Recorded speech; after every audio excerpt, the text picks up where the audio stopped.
My name is Brother Sean, and I'm guided to share this short video with you. And the theme of this short video is about our narrow-mindedness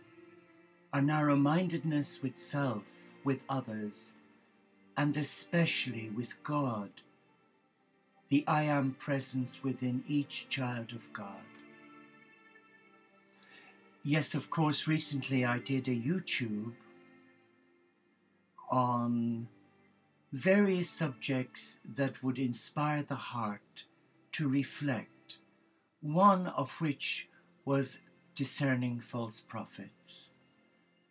But interestingly, I received a thought for today from a website that I've subscribed to, from Omram Mikhail Avanhof. And it really does say a lot to my heart. And with your permission, I would dearly love to share. I come to you in love, not as a preacher, not even as a teacher. I come to you as one who, like you, has been broken in mind, in body and spirit. And now, thankfully, I'm able to see the error of my ways, because for so many years, I guess I was narrow-minded. I'm still a committed Catholic Christian, but I do not buy into all of that negativity and fear-based mindsets. I guess I'm lucky in that my illness 14 years ago, after the death of my dear brother, allowed me go through that period in the wilderness, the dark night of the soul, which lasted several years. But the good side of that is that what I'm doing now and the life I'm living now is as a result of surrendering my heart in those black times, and they were black or dark times. And I know in my formative years, even as a Catholic nursing monk, we were discouraged from giving any thought to other beliefs other than our own, the Catholic Church. And I accepted that in my naivety, thinking that that was right and that was from God. But then over the years, some 40 years in fact, I began to realize that that cherished belief I held in my heart was erroneous. It was wrong. Because interestingly, I had such a love affair with Gandhi, a spiritual love affair, because his words resonated. And they were akin to that of Jesus and Francis, Sri Chinmoy, Meher Baba, and a lot of the Ascended Masters. But again, Ascended Masters didn't focus in my life as a Catholic Christian because we were discouraged from believing all of that. We were convinced that this was New Age and not of God. But today we are so blessed, aren't we, that we can come in our woundedness and we can surrender to God in love and ask God to speak with our heart. And sometimes what we hear and what we receive will challenge us on many levels, as I have. For many years I held to the belief that I was a real sinner and unworthy of God's love. And believing in that mindset, I put myself out of the reach of God. And it wasn't God who abandoned Sean. No, it was Sean who'd abandoned God through a false ideology. And later on in life, one matures, doesn't one? And one has to take responsibility for one's own actions and one's own spiritual pathway. And that's not easy in a world that likes to be nannied, to be told what to do. But I'm afraid I don't buy into that, because you and I have each to find our path and to stay on that path that resonates with our spirit. And it may not always be that of a Catholic Christian, or a Jew, or a Muslim, or a Hindu, even a Sikh. We may suddenly find, as I have, especially when I went to Assisi in 2008 and didn't reckon on what I was to be told to do, and that was to reach out to all faiths. But I've always prayed for all faiths, even as a young Catholic monk.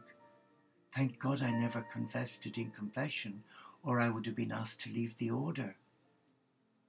But I didn't, and I never felt the need to. And the same was with Magdalena. I always had a special love for Magdalena. I never ever accepted the church's standpoint that she was a slut, a harlot, a prostitute. There was something in me that could not accept that, and now I realize what that something is. That she was a high priestess of Isis. She was a beloved of God. She was the beloved of Jesus. Let me read to you this wonderful reflection for today from Michael. Beware of false prophets, he says, who come to you in sheep's clothing, but inwardly are ravenous wolves. You will know them by their fruits. And yes, we covered that in a previous video. To interpret Jesus' words correctly, he says, you must be truly discerning and ever broad-minded. Otherwise, it is all too easy to say that all those who bring new insight to help humanity progress are false prophets. In reality, God has never stopped sending his sons, plural, to earth. So the church doesn't want to recognize them. Well, so be it. That will not prevent God, who need not take account of the church's views, from still sending great beings, bearers of love and light, such as Sri Chinmoy, Mia Baba, many, many more, even Gandhi, the Lord Buddha, Paramahansa Yogananda, Osho. We have such a wealth, and these holy men gave their lives for what they believed in, truth, and their energetic footprints touch my heart and inspire me to come out of a mindset of fear and embrace a God who is one of love. How sad to be narrow-minded. Oh gosh, I must have been a pitiful sight, because I was narrow-minded, not for 1 year, but for about 40 years. What a waste of a life. But no, I realize it now. And he says, how sad to be narrow-minded as to think that none of the great founders of religion, either before Jesus or since, has been able to bring true light to human beings, and that no one ever will again. God is love, and because he is love, he has always sent his children prophets, initiates, and great masters who made the sacrifice of renouncing the joys of paradise to come down and help them. He will send still more, and as Jesus said, it is by their fruits that you will know them, not by their suits, as our novice master said to us when we were becoming senior novices ready for profession. So where does this leave you now? Well, it's allowed me share this with you And I'm asking you to go into your heart.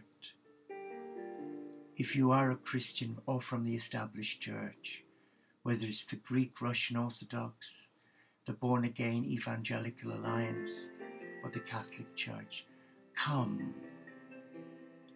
Embrace God, who is a Father, Mother, God of love, and listen to what God is saying to your heart, and then act on it in love.